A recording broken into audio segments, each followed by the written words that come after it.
How many artists do you think have given up, musicians have given up and are forced to try and look for other things to do? I have no numbers, but No, hearing but stuff based on your, across yeah, across the border in Malaysia, people are selling musical instruments just to put food on the table.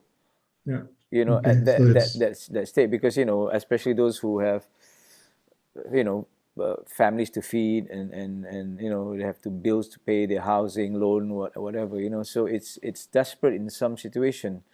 But again, I think I spoke to you about the strength of a local market.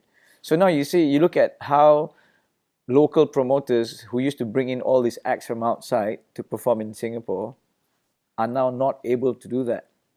Whereas in places like Indonesia or Malaysia or Thailand, the local promoters could tap into the local homegrown market, because it has always been one of the stronger components of the local industry. Because that's how the local acts were touring, performing, monetizing their work and all that. Whereas in Singapore, we've always been a hall for rent, Esplanade, all the big acts, stadium, and all that.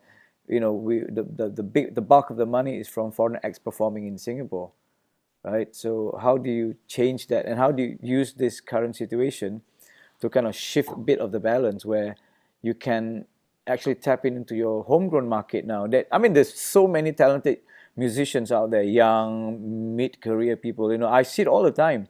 If you go to Peninsula right now, Peninsula Shopping Center at the basement, there is more music shops now as compared to before, which means there is a market where people are still buying musical instruments, learning instruments, but how do you consolidate all that, and that becomes a very strong energy as an industry, and that becomes an output for us to speak to the rest of the world, because I'm sure there are a lot of young creative people who just don't want Singapore to be seen as a financial center, a banking country for private banks and all that.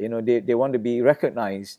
Like, if you go to a place like Jamaica, they go like, reggae music, yeah, Jamaica. Automatically there is a sort of branding.